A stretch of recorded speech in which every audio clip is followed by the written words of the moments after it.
Hey, what's up, guys? It's Dan. It's Yi. Welcome to the Double Chen News. Actually, Chen and Yang News. Mike is out of town. That's right. So he'll be back. So don't worry, okay? So next week he'll be back. I'm just filling in for a week. You know what? Next week I'm leaving. You guys can do the news. Where are you going? Where are you going? I'm gonna go catch some Pokemon. Oh my gosh, you can do that right outside. But I only catch the same Pokemon outside. Rats and pigeons. Pidgeys and rattatas. And actually, I tried to get you to help me catch one, and you couldn't do it. You're like, I can't do it. I am not an expert in Pokemon Go. In Anyways, fact, I don't play it at all. You know what you could be an expert in? Like this young lady. You could be an expert in selling stuff to your relatives in China and making thousands of dollars per week or per month? Per week. Per week! Holy cow, it is. And here's the thing, she doesn't just sell to relatives. Right. I know how the system works very well. Well, so before you explain how this works, let's just explain. So basically, and I've heard of stuff like this before. So in Australia, college students, for extra income on the side, and I'll tell you guys what I used to do for extra income in college, are selling large loads of health products like vitamins, honey, milk. Formula. Baby formula is a huge seller. Basically all these kind of health products, and from the Australian grocer back to Two folks in China, and they're making, they said in this article, this 25-year-old girl makes up to $3,000 a week. That's more than a lot of people make $3,000 a week as their job. How much? That's $12,000 a month. I quit my job right then and be like, hey guys, I'm gonna be selling some I'll be selling some formula. And she goes, and this is part-time. She goes to school. I know. All right, how does this work? Okay, so here's the thing, right? So she sells everything through Wechat, and which is a popular messaging service developed in China. It's actually the most popular around the world right now, I think. What? I thought WhatsApp was. WhatsApp? Okay, WeChat is the Chinese copy of WhatsApp. That's my understanding. I wouldn't say that because now WeChat has kind of gone to this point where it's almost like it's not even anything else. It's its own thing. So it's a messaging service. It's also semi-Facebook-ish where you can update your statuses, post photos. People will like it. People will comment on it. You can tag your location. You can post lots of photos like Instagram, right? But unlike Instagram, you can also post statuses without photos, and you can post articles. Well, that's like Facebook. Yeah. So it's kind of got this Instagram, Facebook quality to it. Also, you can send red envelope money, so you can send money to people. You can pay for stuff. Okay. You can also, because you can link your credit card up to it, and you can actually use that to pay for stuff. Okay. Other than through WeChat, you can go to places and pay for stuff with your phone. So basically, WeChat is every single app in America rolled into one, right? Combined. PayPal.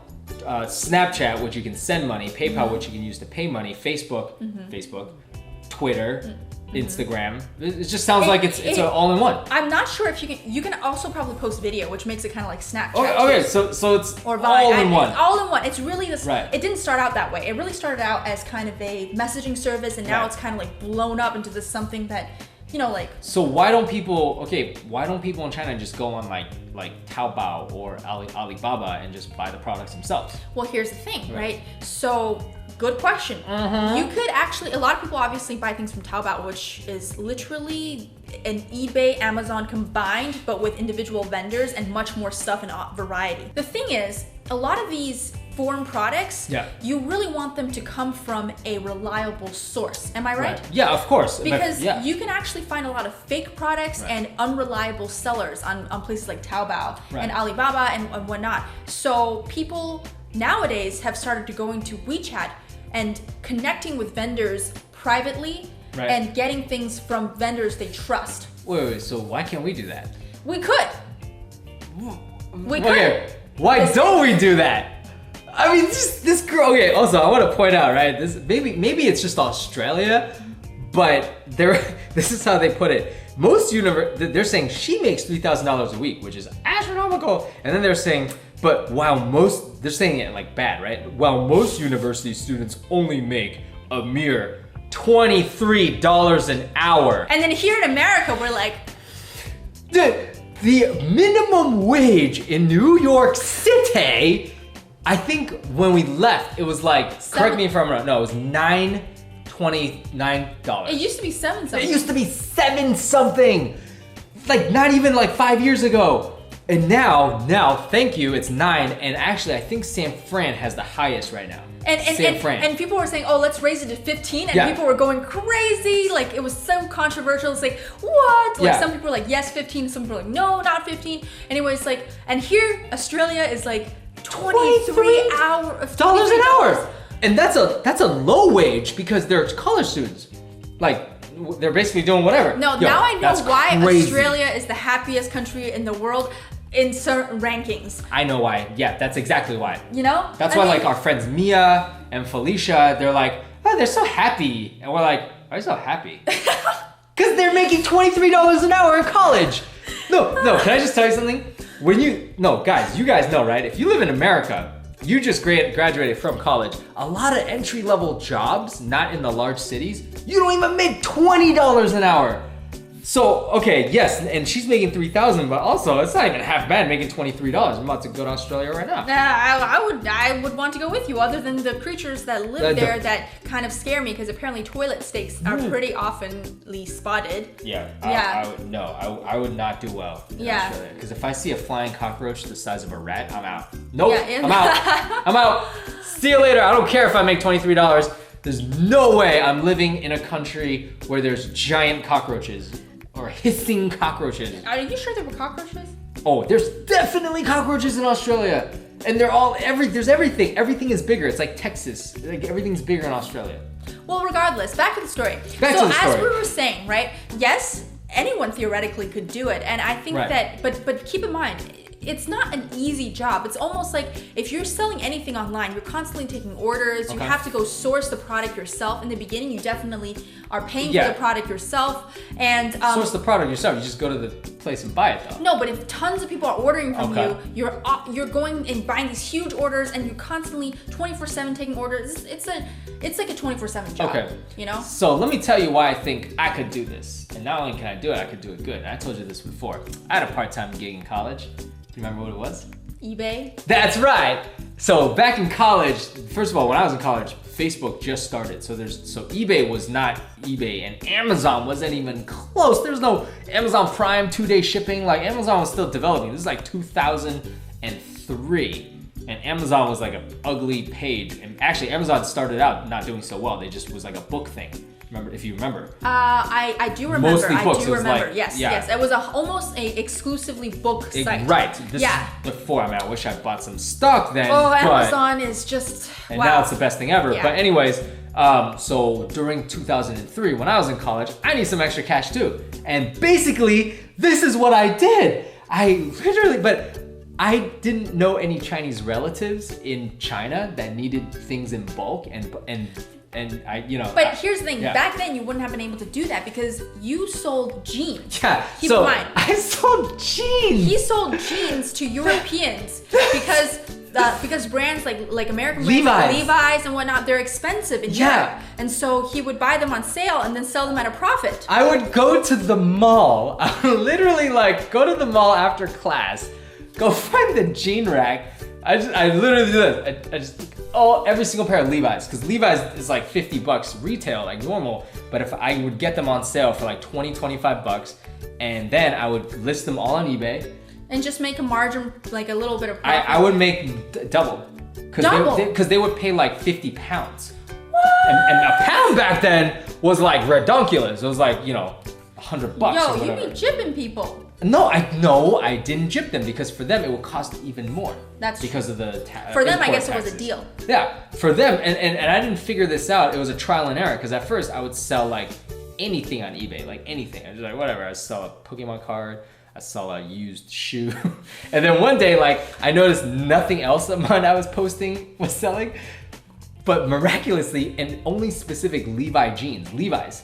And I was selling to like Italy, I was selling to like just random European countries, so I just like went crazy. But I didn't make $3,000 a week. Well, here's the thing, because there's not that high of a demand for random Levi jeans. And now there is a demand for these foreign health products and baby products, because as it's commonly believed that those specific products are not very trustworthy in China because you know the baby formula fiascos that's been happening in the past decade, fake food fiasco. the fake foods, and so parents and other people they obviously feel very worried, and they would rather shell out some extra money to import it from foreign Western countries, like especially places like Australia, United States, Canada, these countries, and she's making $5 to $10 profit per item, and I am not doubting that, because Chinese people, one thing they don't mess with is their health. No, they really want, they're willing to shell out extra money. I mean, think about it, they have to pay shipping. They're definitely paying her for her services, because she's essentially going to the grocery store and buying things for them. And honestly, if she's charging like $5 to $10, I mean, some people might say that's a lot, but I'm like, well, if you're doing it for me, I mean, I'm okay with that. Yeah, I have no problem. I mean, look, all the power to her. I am like, go get 'em, girl. And I don't think it's a ripoff. I think that what she's doing is difficult. I did that in college. If she was charging like $20, $30 for it, I'd be like, whoa, girl, like, what are you doing? But she's only, she says that she's only charging like $5, $10 depending on the item. Then I think that's, that's reasonable. And hey, if there's a demand, why not supply it? And she's a smart business lady, because what she's probably doing is making less per item, but she's getting like 20 orders at once, going to that. So man, dude, I wish I thought of this. Exactly. And here's the thing. Nowadays, the business over WeChat thing is huge. Dude, huge. Like, we need to get into that. Not only do you find health products, baby products, but you can also find clothing, shoes, anything you possibly ever could want, you can find through some vendor on WeChat. And that's the thing. My mom sometimes uses that, and she said, and I asked her why she doesn't use, well, she does, she also uses Taobao sometimes, but she says that through WeChat are people that she's bought from multiple times, that she has personal contact with. And actually those people, WeChat is kind of interesting, because unlike some platforms like Instagram, where anyone can follow you if you put yourself on public, WeChat's kind of like you would have to accept an invitation. Like you have to request somebody's friend to become friends with them, and then they would have to accept it. So if you guys are friends, then it's kind of like you've established this relationship. So I'm gonna go buy a bunch of Levi jeans. We're gonna list them on what's WeChat and see what happens. But I don't think people in China are buying Levi's jeans. I don't know if there's a huge demand for Levi jeans. Everyone knows about the outlets now.